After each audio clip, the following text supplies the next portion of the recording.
Bonjour à tous et bienvenue sur Julie The Dame. Alors aujourd'hui, je vous ai concocté une nouvelle vidéo sur les questions que vous vous posez lors de contact défunt. Et oui, ce sont des questions qui reviennent finalement très fréquemment. Ce sont des questions très importantes, ce ne sont pas des questions bateaux. Donc voilà, à force de faire des consultations, je me rends compte qu'elles reviennent vraiment très régulièrement et que vous êtes très nombreux et nombreuses à vous les poser. Et ceci, peu importe le type de situation ou peu importe le type de décès. Donc je me suis dit, quoi de mieux pour commencer cette année 2024 que de faire une petite vidéo à ce sujet. Donc c'est parti, je vous explique, j'ai listé les plus importantes, les plus récurrentes, et puis on y va. Et bien évidemment, comme d'habitude, je vous donne mes réponses à moi, qui ne sont pas des réponses universelles, qui ne sont pas des réponses scientifiques prouvées à 100%, ce sont des réponses personnelles, basées sur mon expérience et sur mon vécu avec vous. C'est parti.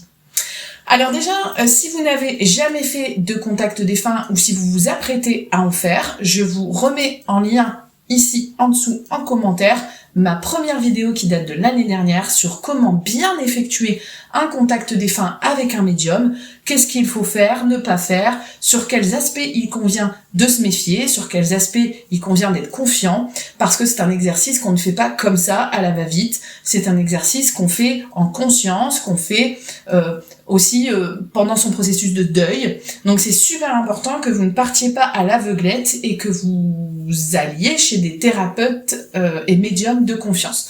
Donc ça, je ne reviendrai pas là-dessus aujourd'hui, je vous remets le lien de la première vidéo en commentaire et voilà, ça me fera plaisir que vous alliez la voir. Il y a énormément de vues sur cette vidéo, je vous remercie. J'ai rencontré plein de gentils consultants grâce à cette vidéo qui a vraiment fait, je pense, du bien, qui a eu un bon impact. Donc super, je l'avais tournée dans un mood pas très contente, un peu en colère ce jour-là justement, de voir que finalement la médiumnité c'était pas toujours bien utilisé. Donc je suis contente de voir que ça vous a fait du bien, que ça a eu un impact positif sur vos vies. C'est pour ça que je tourne ces vidéos. Donc la première question que vous me posez, je vais essayer d'être comme d'habitude succincte, claire, précise. Est-ce que mon défunt est heureux? Est-ce que finalement il est bien là où il est? Est-ce qu'il est fier de moi? Alors ça, c'est vraiment des questions qui reviennent régulièrement, tous les âges, tous les contextes sociaux, tous les types de décès. Quand on perd quelqu'un, on est constamment en train de se demander comment il va, et c'est normal. Est-ce qu'il est fier de nous? Qu'est-ce qu'il fait? Comment il va? Est-ce qu'il est occupé à faire quelque chose? Est-ce qu'il est coincé quelque part? On va parler des endroits dans la deuxième question.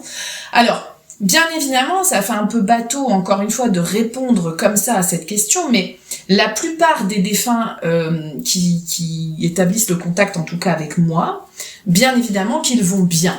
Alors comment on le sait, comment on peut le vérifier, comment on peut en être sûr? Bien évidemment, là encore, il n'y a rien qui va vous permettre de vérifier ça à 100%. Cela dit, en tant que médium, en fait, quand on se connecte à une âme, quand on se connecte à un défunt, on le sent. C'est-à-dire, on sent s'il y a une certaine lourdeur, on sent si c'est compliqué, on sent si le défunt est encore beaucoup rattaché à la terre, on sent s'il a encore beaucoup de regrets, beaucoup de colère, des émotions négatives, etc. Bien évidemment, il faut prendre au cas par cas selon l'histoire de chacun et chacune.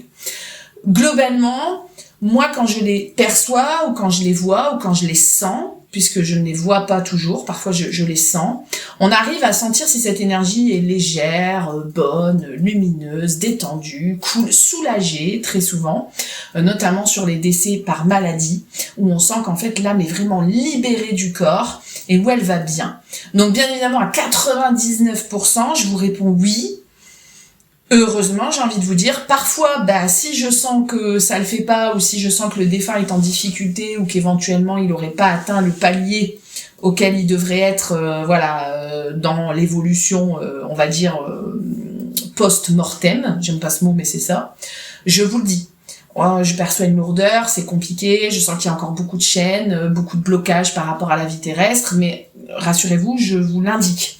Donc si je vous dis entre guillemets rien de précis et que vous me dites à la fin est-ce qu'il va bien, oui, et de toute façon il peut forcément qu'aller bien puisque pour communiquer il faut déjà être bien dans son énergie, donc ne vous inquiétez pas outre mesure là-dessus. Ensuite, il y a une autre sous-partie à cette question, c'est est-ce qu'il est fier de moi? Est-ce qu'il m'aime? Dites-lui que je l'aime, j'espère qu'il m'aime toujours, etc. Et ça, c'est vrai que ça m'interpelle parce que je me dis, mais un défunt Partons du postulat que c'était un défunt avec lequel vous vous entendiez bien. Attention, ça après on en reparlera après. Je vois pas pourquoi le fait d'être désincarné, c'est-à-dire de ne plus avoir de corps, je ne vois pas pourquoi il ne vous aimerait plus, ou je ne vois pas pourquoi il ne serait pas fier de vous. Et d'ailleurs, ce qu'il véhicule comme message, c'est qu'ils ne sont pas fiers de vos actions, c'est-à-dire de ce que vous faites quand eux ne sont plus là. Ils sont fiers de qui vous êtes, c'est-à-dire de vos personnalités. Il faut pas oublier qu'un défunt, que ça a été un parent, un frère, une sœur, un cousin, une cousine, un meilleur ami, un amant, un amoureux, peu importe, c'est quand même quelqu'un qui a eu du lien avec vous dans cette vie terrestre, c'est quelqu'un qui vous aimait. Donc je vois pas pourquoi du jour au lendemain le fait qu'il meure fait qu'il ne vous aime plus ou fait qu'il ne soit pas fier de vous. Les sentiments ne changent pas en fait, hein. La perception du défunt reste toujours la même. C'est d'ailleurs pour ça que vous le reconnaissez très bien. Et ça, je vous renvoie à la première vidéo. Il faut que vous arriviez à reconnaître les traits de caractère et les particularités du défunt. Donc voilà, ça ne change pas ça. Les liens de la mort, enfin la mort n'enlève pas les liens de l'amour. Donc voilà, il y a aucun souci là-dessus. Généralement, ils sont très fiers de vous, ils vous encouragent. On a beaucoup de défunts qui en ce moment motivent. Ils sont là, ils sont en surveillance, ils coachent, ils surveillent. Voilà, ils ont eux aussi d'autres choses à faire. Mais ils sont avec vous, ils vous envoient des signes, ils vous encouragent, ils vous guident, ils vous disent qu'ils sont là. Donc ne vous posez pas non plus trop de questions, parce que c'est là que ça peut aussi poser des problèmes dans nos vies personnelles de tous les jours. Oui, ils sont fiers de nous, de qui nous sommes, et pas forcément de ce que nous faisons. Et en même temps, ils n'ont plus possibilité d'influencer dans nos vies, ni d'intervenir techniquement dans nos vies. Donc je pense qu'il faut aussi beaucoup se faire confiance, et que eux de toute façon de l'autre côté ils nous font confiance. Voilà, ils sont spectateurs, ils regardent comment on évolue. Donc voilà, je tenais quand même à commencer cette vidéo par cette question qui pour moi est super importante, et ce qui va bien dans la majorité des cas. Oui, si ça ne va pas, eh bien on en parle, et puis on peut faire aussi des rituels de passage d'âme. Enfin voilà, ça c'est encore particulier, je referai une vidéo là-dessus plus tard si vous voulez bien, mais globalement les défunts vont bien, et globalement ils sont super contents de nous, de ce qu'on fait, et ils sont fiers et ils nous aiment. Ça c'est un postulat, enfin je veux dire, ça se ressent, ça s'explique même pas, ça se ressent. Les sensations que nous on a, c'est pas forcément les bonnes, hein, parce que très souvent on est dans la culpabilité ou dans le regret ou dans la colère. Eux là-haut, tout ça normalement c'est nettoyé, c'est checké, c'est conscientisé, donc je vois pas pourquoi voilà, ça serait non. Bien évidemment, il y a des exceptions, et quand c'est des exceptions, on fait au cas par cas. Donc ça, c'était la première double question, en réalité. Où est-ce qu'il se trouve ? Alors, moi, personnellement, je ne m'aventurerai pas à répondre à cette question, je vous le dis honnêtement. Je l'ai déjà entendu en conférence médiumnique par des médiums, décidément, très connus. C'est un lapsus révélateur, ça. Alors, voilà, il y en a qui pensent que il y a un paradis, il y en a qui pensent que c'est un peu comme dans le film No Solar, il y a une espèce d'univers parallèle. Honnêtement, moi je vous le dis, hein, je ne suis jamais morte, je n'ai jamais fait d'expérience de mort imminente, je n'ai jamais fait de coma, je n'ai jamais fait d'arrêt cardiaque, Dieu merci. Donc je ne sais absolument pas où vont les âmes quand elles meurent. Je vais pas aller vous dire, elles vont là, là ou là. Mais qui sommes-nous pour certifier ça ? Mis à part potentiellement des expérienceurs, c'est-à-dire des personnes qui ont vécu des expériences de mort imminente et qui se sont retrouvées dans des lieux, et qui là, moi pour le coup, je conscientise leurs témoignages et je me dis, mais si, puisqu'ils l'ont vécu, c'est qu'ils l'ont vu, donc je les crois. Mais encore une fois, ça dépend aussi beaucoup des expérienceurs. Il y en a qui se retrouvent dans des jardins, il y en a qui se retrouvent dans des tunnels, il y en a qui se retrouvent... On ne sait pas. Donc, l'endroit, on ne sait pas. Par contre, ce qu'ils envoient beaucoup en contact... Enfin, moi, je ne sais pas. Je m'aventurerai pas à répondre, encore une fois, c'est ma réponse perso à moi. Ce qu'ils envoient, ce sont des lieux familiers.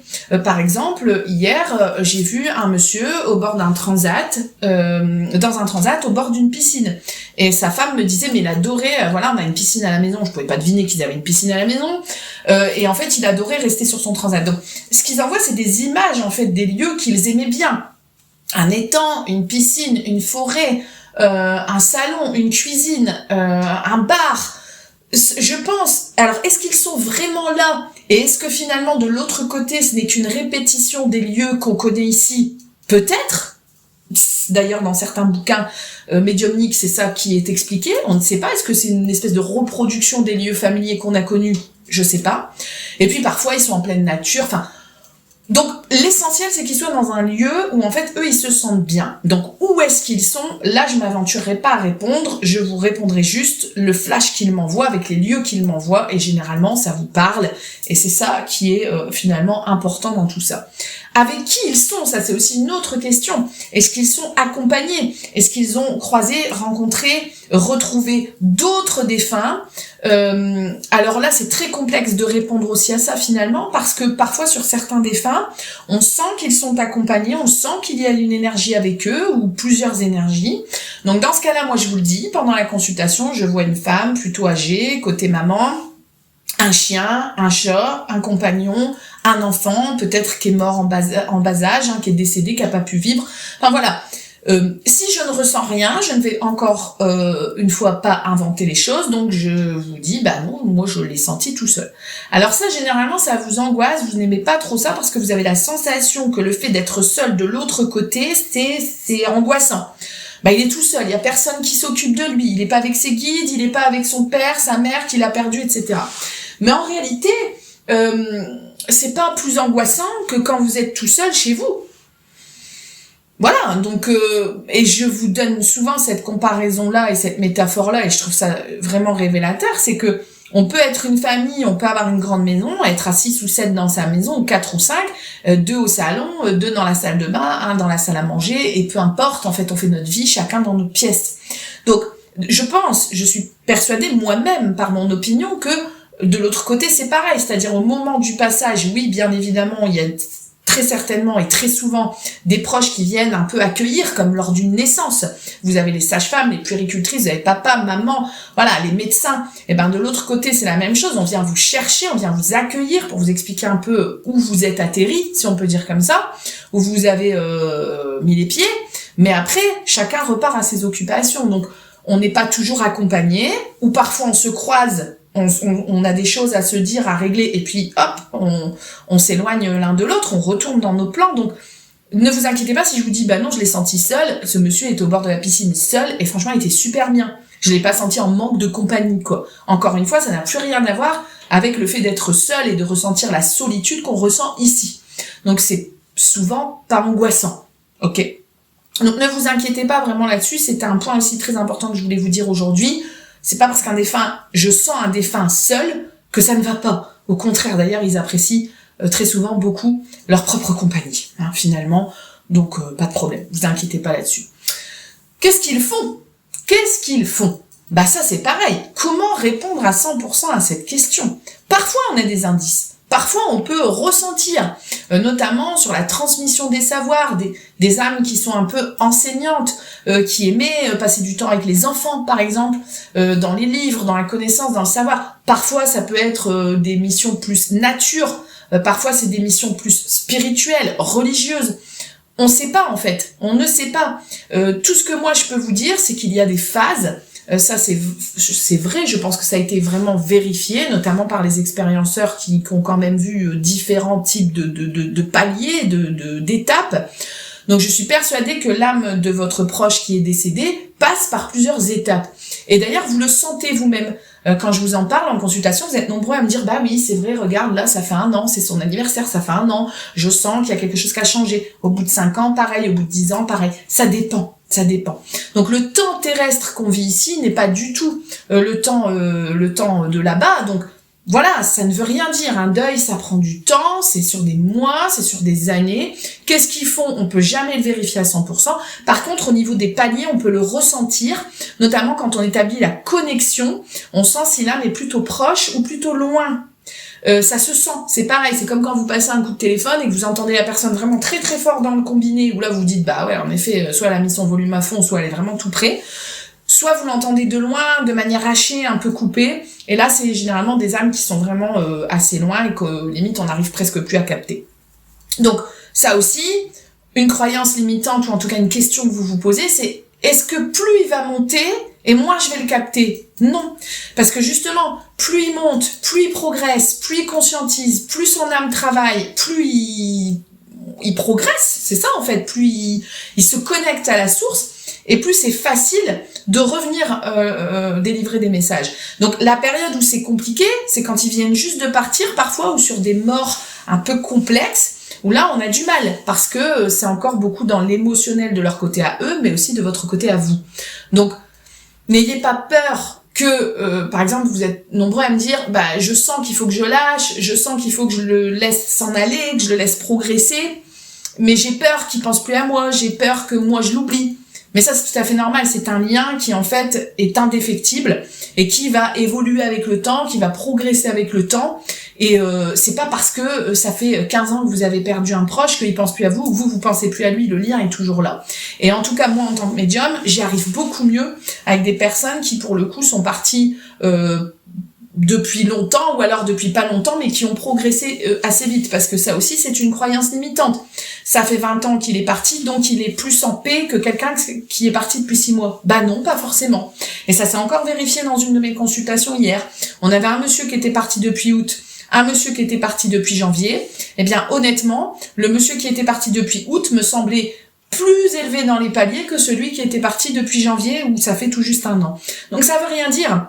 C'est au cas par cas. C'est au cas par cas, et c'est du ressenti. Donc c'est vrai que pour moi c'est compliqué de vous expliquer, mais c'est vraiment ça. C'est du ressenti.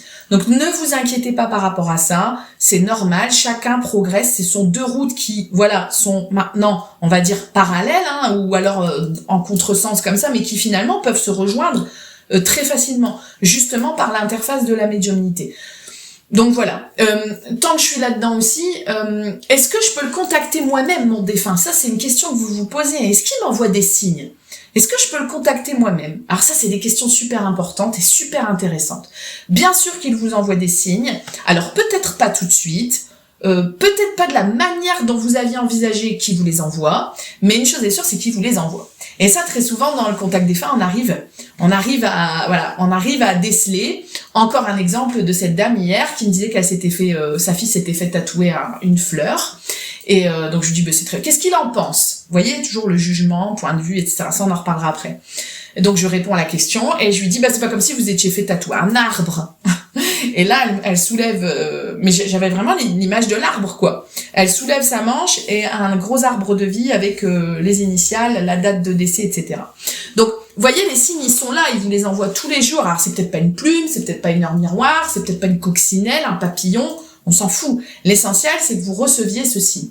Comment bien recevoir ce signe aussi? Parce que quand le défunt vient de partir, on est dans le manque, on cherche, on est dans j'ai besoin d'un signe, j'ai besoin que tu me prouves que t'es là, j'ai besoin que tu me dises que c'est toi. Et donc on passe très souvent à côté du signe parce qu'on est dans notre mental. Donc ça, c'est super intéressant aussi que je vous le dise et que je vous l'explique.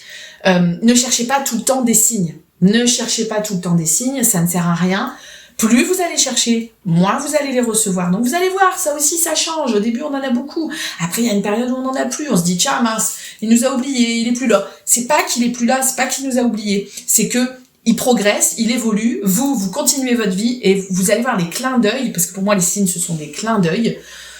C'est magique. Et quand on les réceptionne alors qu'on s'y attend pas, c'est ça un vrai signe. C'est pas, j'attends le signe, je provoque le signe, donc quand est-ce qu'il vient? Non. C'est quand vous ouvrez votre ordinateur, vous avez une synchronicité, vous entendez une chanson, alors qu'on n'a rien demandé. Ça, c'est le vrai signe. S'il ne vous envoie pas, ou si vraiment vous avez la sensation de ne pas les percevoir, il peut y avoir différentes explications. Peut-être que le défunt ne peut pas les envoyer. Peut-être que le défunt est occupé à autre chose et donc n'a pas les possibilités, encore une fois, techniques de les envoyer. Ou peut-être que c'est vous qui ne les voyez pas.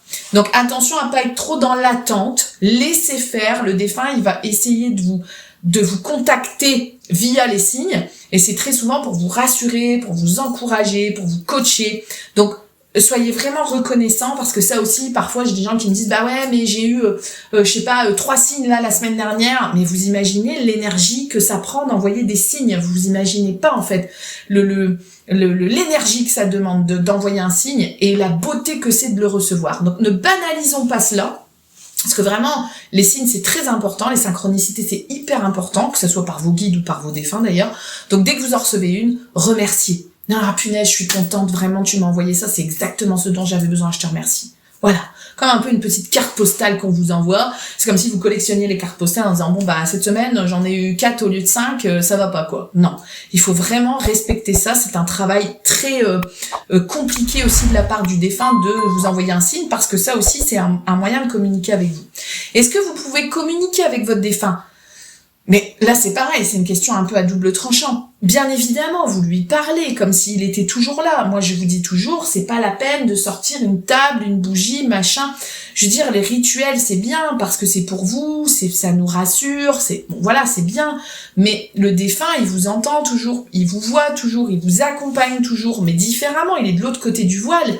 Donc, si vous voulez vraiment un contact défunt complet, avec des infos, avec, je veux dire, un point de vue neutre, il faut passer par un médium, ça c'est sûr et certain, mais entre deux, rien ne vous empêche de lui parler. Quand vous êtes dans votre voiture, quand vous êtes à la maison, rien ne vous empêche de lui parler comme s'il était toujours avec vous. Il vous entend. Le truc, c'est que vous n'allez pas forcément avoir de réponse à ce que vous demandez, ou en tout cas pas en claire audience, pas de manière orale, mais vous aurez peut-être des réponses sous forme de signes. Donc c'est pour ça que je vous dis, il faut associer les signes et est-ce que je peux contacter mon défunt moi-même? Bah oui, vous pouvez lui parler. Après, si c'est contacté sous forme de planche de Ouija, d'écriture automatique, etc., faites attention à vous. Je vous renvoie à la première vidéo, il faut faire très attention à ce type de techniques qui ne sont pas ouvertes ni données à tout le monde, donc il faut faire attention. Moi, je me dis, il vaut mieux parler comme ça à son défunt, comme s'il était toujours avec nous, plutôt que de prendre un support, un pendule, je sais quoi, et d'ouvrir des portes qui sont pas forcément favorables pour vous et qui ne vont pas attirer forcément la bonne personne. Ceci étant dit, vous savez ce qu'il vous reste à faire. Il y a quand même assez de médiums sur la planète pour que vous puissiez contacter votre défunt de manière carrée, professionnelle, sûre et certaine. Sur ça, c'est dit. Parlons maintenant de tout ce qui est je culpabilise, on s'est pas parlé avant qu'il meure, j'étais pas dans la chambre par exemple quand il est parti, on s'est disputé juste avant qu'il meure, on se parlait plus, on s'était bloqué, on s'est pas téléphoné, on s'est pas donné de nouvelles. Bon. Ça, c'est important aussi parce que c'est un poids qui reste sur notre cœur pendant très longtemps. On a l'impression d'être coupable ou alors on se sent carrément responsable de la mort de l'autre parce qu'on a peut-être mal fait quelque chose, parce que voilà. Le défunt, moi, ce que je peux vous dire dans ce qu'il m'en envoie, c'est que il retient toujours plus les moments où vous avez été là pour lui et les liens d'amour ou d'amitié ou familiaux positifs plutôt que ce qui n'a pas été fait. Et j'irai même jusqu'à dire que certains défunts en profitent, et ça je maintiens ma version, j'assume totalement, certains défunts profitent d'un laps de temps où vous vous absentez, de vous aller à la machine à café à l'hôpital parce que vous en pouvez plus, ça fait 72 heures que vous le veillez, il se passe rien, et sur ces 2, 3, 4, 5 minutes là, il s'en va. Vous arrivez dans la chambre, l'infirmière vous dit c'est terminé. Et là, c'est horrible parce que vous avez la sensation que vous avez manqué à votre devoir. Eh ben, pas du tout. Parce que justement, on a des défunts qui sont très pudiques, qui aiment pas, voilà. Donc, ils partent, comme je dis, un peu en coulisses, ils partent en catimini. Ou à l'inverse, parfois, on a des défunts qui attendent que tout le monde soit réuni dans la chambre ou à la maison. Ils attendent que tout le monde soit là et pouf, ils se laissent aller. Et d'ailleurs, souvent, on leur donne la main en disant, bon, voilà, tu peux partir, tout le monde est là. On t'accompagne. Donc, ne culpabilisez pas vraiment là-dessus, parce que, encore une fois, les cas sont très très rares et très très peu nombreux, honnêtement, c'est vraiment réel ce que je vous dis, où le défunt, il déboule en disant, je lui en veux à elle, c'est de sa faute à lui, machin, il m'a pas tenu la main. Ça marche pas comme ça. Le défunt, il va retenir tout ce que vous avez fait pour lui dans sa vie, de son vivant, plutôt que ce que vous avez pas fait. Et quand bien même vous l'avez pas fait, parce que vous n'avez pas pu, parce que vous n'avez pas eu le temps, ou parce que vous vous entendiez plus, eh ben c'est comme ça. Ça veut pas dire que votre relation entière dans sa vie, elle était comme ça. Donc, essayez de vous déculpabiliser là-dessus aussi, parce que déjà pour vous, c'est pas bon la culpabilité, et en plus sur le défunt, c'est vrai que ça a tendance un peu à retenir les choses, parce que lui, il voit que vous êtes pas bien, déjà, il voit que vous êtes triste, ce qui est normal, il voit le deuil qu'on traverse, et si en plus il y a des regrets, de la culpabilité, de la colère, machin, c'est compliqué. Des questions que vous me posez aussi, c'est par exemple, est-ce que des défunts que j'ai pas connus ou avec qui j'avais des mauvaises relations, donc mon père, ma mère, ma grand-mère, de toute façon on pouvait pas se blairer, on se voyait jamais, ou alors il est mort avant que je naisse.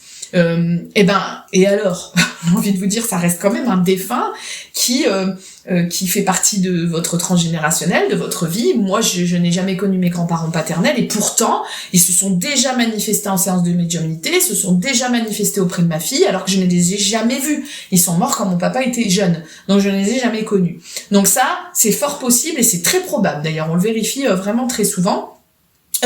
On s'entendait pas. Ah ben moi j'espère que je vais pas le retrouver quand je vais partir, parce que attention, on va régler nos comptes. Moi je pouvais pas le voir et tout, etc. J'ai déjà assisté à des séances où honnêtement c'était c'était des réconciliations. C'était des réconciliations, parce que justement il y avait plein de sous-entendus, plein de quiproquos, plein de non-dits, plein de secrets de famille du vivant de la personne, et le fait d'avoir fait ce contact une fois que la personne est partie, finalement ça a, on va dire, apaisé les choses. Ça ne changera pas votre histoire personnelle. Si vous avez eu des problèmes avec un de vos parents pendant 45 ans, ces 45 ans resteront toujours là. Maintenant, ce qui est intéressant, c'est d'avoir le point de vue de votre papa, de votre maman, de votre grand-père, de votre grand-mère, une fois qu'il est de l'autre côté, et comment il envisage les choses aussi. Parce que ça, j'enchaîne sur une autre question. Est-ce qu'il m'en veut? Est-ce qu'il me juge? Est-ce que je dois vendre sa maison? Mais vous vous rendez compte? Ils n'ont plus du tout les mêmes jugements, en fait, quand ils sont de l'autre côté. Tout ce qui est matériel, tout ce qui est préoccupation, tous nos petits soucis, tracas du quotidien, qui, je ne les minimise pas, bien évidemment, qui sont importants. Mais pour eux, ça veut plus rien dire. Donc, notamment sur les questions d'héritage, d'argent, de conflits familiaux, ils ont une prise de recul, ils ont une prise de hauteur où ils doivent se dire, mais en fait, mais c'est pas possible. Donc, est-ce qu'ils vous en veulent les trois quarts du temps? Non. Est-ce qu'ils vous demandent de faire attention par rapport à un potentiel danger, des problèmes de santé, etc.? Oui. Est-ce qu'ils vont vous donner des indices par rapport à de la guidance ou de la voyance? Non, parce qu'ils sont pas là pour ça, et que de toute façon, ils ont bien d'autres choses à faire. Donc ça aussi, j'en parle dans la première vidéo. Mais ils ne sont pas dans le jugement. Qu'est-ce qu'ils vont aller vous juger si vous vendez la maison, si vous vendez la voiture, ou si vous avez fumé un pétard, quoi? Enfin, je veux dire, vous voyez, ils vous observent, mais ils ne sont pas dans le jugement. Ils comprennent, ils ont été incarnés avant vous, ils ont eu des vies parfois bien plus complexes que vous, et ils ont fait souvent bien plus de conneries que nous on en fait. Donc, ils sont pas là avec un bâton de jugement en disant « Oh là là, dis donc, t'as pas fait ça, t'aurais dû faire ça. » Non, ça se passe vraiment pas comme ça. Donc, enlevez-vous cette culpabilité, ce préconçu, ces préjugements, que finalement c'est normal qu'on ait, mais quand vous arrivez en consulte avec moi, généralement c'est à cette période-là d'ailleurs que vous craquez, que vous pleurez, parce que vous avez très très peur qu'ils vous jugent. Mais en fait, souvent, ils sont pas dans le jugement. Encore une fois, il y a des cas exceptionnels, mais là, on est vraiment sur des cas graves, sur des âmes qui sont pas montées, qui sont pas évoluées, etc. Donc, ne culpabilisez pas par rapport à ça. Vraiment, globalement, tout va bien. Après, c'est pas bisounoursland non plus, les défunts. C'est-à-dire qu'ils vont pas vous dire, peut-être qu'ils sont pas en accord avec le choix que vous avez fait. Mais et alors, ça c'est comme dans la vie de tous les jours. On n'est pas toujours en accord avec les choix que les autres font. C'est pas pour ça qu'on les juge. Donc, je sais pas, si vous me dites, j'ai acheté un camping-car, je vais faire le tour du monde, qu'est-ce qu'il en pense? Bon, moi, je vais lui poser la question, puisque c'est votre question, moi, je fais que le relais. Si je vois qu'il n'est pas convaincu, je vais vous dire il n'est pas convaincu, mais ça veut pas dire que c'est une idée qui est nulle. Ça veut dire que lui-même ne l'aurait pas fait, ou que lui-même n'est pas forcément super emballé par l'idée. Mais ça, c'est vraiment comme dans la vie de tous les jours. Donc, il faut pas croire que parce qu'on est parti, parce qu'on est décédé, on a une espèce de supra-jugement où en fait on va venir dire faut faire ci, faut pas faire ça, faut faire ci, faut pas faire ça. Non, ce sont des âmes qui ont expérimenté la vie terrestre comme nous, qui ont fait des erreurs comme nous, qui se sont plantées comme nous. Et donc voilà, qui sont-ils pour dire maintenant c'est pas bien ce que tu fais? Et là aussi, soyez très vigilant par rapport aux signes que vous recevez, aux rêves que vous pouvez avoir, parce que souvent ils passent dans vos rêves, parce que là c'est là que vous êtes les plus réceptifs. Et puis si vous sentez bien que voilà, dans le rêve il est un petit peu perturbé, qu'il y a quelque chose qui va pas, c'est peut-être parce que il y a quelque chose qui n'a pas été réglé, ou parce que vous êtes par exemple dans les papiers, dans les démarches, voilà. Mais vraiment, déculpabilisez-vous par rapport à ça, parce que parfois ce sont vraiment des questions qui vous empêchent d'avancer. Donc, je pense que je n'ai rien oublié. Je suis en train de réfléchir, le fait de vous parler, j'avais pris des notes, mais bien sûr, j'ai laissé mon post-it là-bas, donc j'ai plus une vision de lynx, donc je ne vois plus. Mais vraiment, ce sont des questions qui reviennent vraiment très très fréquemment. Voilà, est-ce qu'il pense à moi? Est-ce qu'il m'aime? Est-ce qu'il est fier de moi? Mais surtout pas de questions de voyance, quoi. Ne gaspillez pas vraiment vos questions par rapport à ça, parce que de toute façon, le défunt n'est pas là pour vous donner des infos sur votre futur. Donc gaspillez pas votre énergie pour ça, honnêtement, ça n'en vaut pas la peine. Ah oui, les messages, eh ben parfois vous n'avez pas toujours des messages pour les personnes auxquelles vous vous attendez. Bah ouais, c'est comme ça. Ça aussi. Parfois il parle de votre frère, parfois il parle de votre sœur, parfois il parle de vos enfants, puis il parle absolument pas de vous. Et donc là vous dites, mais moi j'ai pas eu de message en fait. Mais ouais, mais moi je prends que ce qu'on me donne. Et en plus n'oubliez pas qu'on a un temps qui est imparti et qu'on peut pas parler pendant 3 heures avec un défunt. Donc il faut sélectionner, il faut trier. Peut-être qu'il va plus me parler de son travail, de ce qu'il aimait faire, de ses souvenirs. Peut-être qu'il va donner des flashs de son passé, ou peut-être qu'il va parler d'un projet futur qu'il a jamais fait. On sait jamais sur quoi on va tomber. Pareil, je vous renvoie à la première vidéo. Mais vraiment, les messages, en fait, ils sont très souvent décryptés derrière ce qu'ils me disent. C'est pas 2 points, ouvrez les guillemets, dites-lui que. Il y a beaucoup de défunts qui en plus ne passent pas par la clairaudience, ils ont du mal à parler, donc ils passent plus par la clairvoyance, par des flashs, c'est-à-dire par des images. Donc c'est à moi de décrypter les images, de vous les donner, mais en fait derrière chaque image, il y a un message. Il y a un message, et vraiment la tendance en ce moment, c'est de prendre soin de vous, de vivre vraiment pour vous, d'apprécier chaque moment. Alors là aussi, vous allez me dire, la meuf, elle se casse pas le cul, elle donne des messages bateaux. Bah, je suis désolée, mais c'est pas moi qui le dis, c'est eux. Je pense qu'ils ont une telle omniscience maintenant, une telle prise de recul là où ils sont, qu'ils doivent se dire, mais pourquoi on se prend le chou avec des trucs qui en valent absolument pas la peine. Donc ils sont beaucoup, c'est pas qu'ils alertent, mais ils conseillent sur la santé, voilà, l'ancrage, aller dans la nature, faire du sport, prendre soin de nous, nous détendre, nous ménager du temps, et ça c'est vraiment aussi les énergies de ce mois de janvier 2024. Arrêtez de se prendre la tête pour des bêtises qui en fait n'en valent pas le coup, et surtout pensez à savourer l'instant présent, à communiquer un maximum pour être clair. Encore une fois, c'est pas Bisounoursland, ils vont pas vous dire faut s'entendre avec tout le monde, faut serrer la main à tout le monde et pardonner à tout le monde, c'est pas ce qu'ils disent. Ce qu'ils disent, c'est qu'on gaspille beaucoup trop, et ils ont raison, on le voit au quotidien, nos énergies dans des choses négatives, dans des choses chronophages, dans des choses qui nous portent pas. Donc les messages, c'est pareil que les signes. Prenez-les vraiment comme un cadeau et prenez-les comme quelque chose qui est valable là, maintenant, au moment où je vous parle, mais pour toute votre vie aussi. Parce que faire un contact défunt avec un proche, c'est juste un cadeau inestimable. C'est merveilleux. Ça bouffe beaucoup d'énergie. D'ailleurs, vous êtes très souvent fatigué après. Ça aussi, c'est une question. Julie, depuis qu'on a fait le contact, je suis fatiguée. En repartant chez moi, j'ai eu des nausées, des vertiges, etc. C'est normal. Énergétiquement, on remue beaucoup de choses. On remue aussi votre deuil, on remue votre tristesse. C'est normal.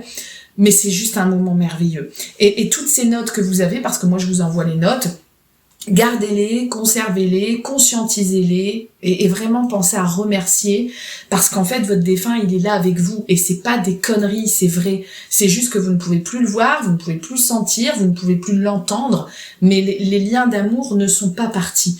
Que vous vous entendiez bien, que vous entendiez pas bien, ça c'est des cas particuliers. Les suicides aussi notamment, je pense, et je vais terminer là-dessus. On a beaucoup de croyances limitantes et de questions sur mon conjoint s'est suicidé, est-ce qu'il est en enfer. Moi j'ai déjà des gens qui m'ont dit, on m'a dit qu'il était bloqué dans une espèce de, je ne sais même plus les termes utilisés, zone noire, etc. Qui sommes-nous, encore une fois, je pense qu'il va falloir ranger nos égos au placard à un moment donné. Qui sommes-nous, même le médium le plus connu, le plus puissant, le plus ouvert du monde? Comment tu peux dire ça à 100% à une famille qui en plus est déjà pas bien parce qu'elle a perdu une personne qui s'est suicidée? C'est pas parce que votre proche s'est suicidé qu'il est coincé quelque part dans un palier ou Dieu sait quoi. Ça dépend, c'est du cas par cas, ça dépend de son histoire, ça dépend de est-ce qu'il voulait vraiment se suicider ou est-ce qu'il a fait ça sur un coup de tête parce qu'il était en souffrance et que finalement ça dépend. Donc moi ce que je peux vous dire c'est que c'est pareil sur les départs volontaires, parce que j'aime pas le mot suicide, sur les départs volontaires, j'ai pas l'impression qu'il soit coincé quelque part. Alors peut-être qu'il passe pas par les mêmes étapes que les autres, qu'un grand-père qui est mort de vieillesse ou qu'une grand-mère qui est morte d'un cancer, j'en sais rien, encore une fois je suis pas avec eux dans ces étapes, mais globalement c'est pareil, ils vont bien et quand on leur demande pourquoi ils ont fait ça, parce que ça aussi c'est votre grande question, pourquoi il m'a abandonnée, pourquoi il m'a laissée toute seule, je suis en colère contre lui, on aurait pu trouver une solution, etc., pourquoi il me l'a pas dit, pourquoi il est resté dans le silence, Ça, ce sont des explications qui sont très personnelles, qui sont très intimes, et je trouve qu'on n'a pas le droit de juger ce choix. En tout cas, moi, je ne le juge pas. Je considère exactement de la même manière un défunt qui est parti d'un accident, qu'un défunt qui est parti d'un cancer, qu'un défunt qui est parti d'un AVC ou qu'un défunt qui a choisi de se tuer. Ce sont des âmes. Et ces âmes, elles ont eu un vécu, elles ont eu une histoire. Et d'ailleurs, je suis très touchée en vous en parlant parce que ça me rappelle pas mal de choses aussi au niveau de toutes ces personnes avec lesquelles j'ai pu communiquer depuis le début de ma toute petite carrière. Et j'espère pouvoir encore en avoir bien plus d'ici quelques années. Ça ne se juge pas. Ça ne se juge pas. Alors nous, on entend votre souffrance. Bien évidemment que ceux qui souffrent, c'est ceux qui restent. Parce qu'on a ce manque, parce qu'on ne comprend pas toujours. Parce que c'est pas logique. Mais pour conclure, ce que je pourrais vous dire, c'est que notre logique à nous ici n'est absolument pas la logique de l'univers et absolument pas la logique que nous avons choisie en nous incarnant. Parce qu'encore une fois, quand on fait un contact défunt, c'est qu'on est un minimum ouvert sur la spiritualité, je pense. Et donc, c'est qu'on peut aussi comprendre que chaque âme a choisi son incarnation, notamment sur les bébés qui décèdent in utero, ou quand ils étaient très petits, les morts subites, les enfants, les ados, etc. Ça, c'est tout un sujet hyper épineux, bien évidemment. Comment aller dire à des parents en deuil que leur enfant, il a choisi de partir, c'est compliqué. Mais encore une fois, souvenez-vous, l'état d'esprit de cette chaîne, peu importe les vidéos que je vous présente, mon but, c'est de vous rendre votre libre arbitre. C'est pas de vous victimiser, c'est pas de vous dire « Ah là là, il lui est arrivé ça, le pauvre ». Non. Chacun choisit son chemin, son incarnation. Je suis persuadée que chacun choisit aussi la manière dont il va partir. Et ce que je peux vous dire, c'est que pendant les contacts défunts, globalement, ça se passe bien. On a des très beaux messages, on a des belles communications, des très beaux contacts. Je ne mens pas, je ne vais pas dans la complaisance, je ne vais pas vous dire j'ai pas capté ça alors que je l'ai pas capté. Je vais pas vous dire des phrases bateau du type il va bien, il vous embrasse. Regardez ma première vidéo, vous allez voir aussi pourquoi je vous dis ça, parce que c'est important, il y a beaucoup d'arnaques, donc faites attention. Et profitez, si vous avez l'intention de le faire, ou si vous allez le refaire, ou si vous l'avez déjà fait, profitez. J'en profite aussi en dernier, est-ce qu'il y a un timing ? Il n'y a pas de timing, un défunt on peut le capter très rapidement après son décès, le timing c'est le vôtre. Si vous avez besoin de temps, pour vous remettre, pour remettre les choses en place et pour savourer ce moment, prenez votre temps. Si vous le faites dans les 3 mois, dans les 6 mois, dans l'année du décès ou 12 ans après, on s'en fout. L'essentiel, c'est que vous vous sentiez bien par rapport à ça. Le défunt, lui, sera là, il sera au rendez-vous. Et si, quand bien même il n'y est pas, c'est qu'il avait d'autres choses à faire, parce que ça aussi, c'est une question. Est-ce que c'est sûr que ça marche à 100% votre truc ?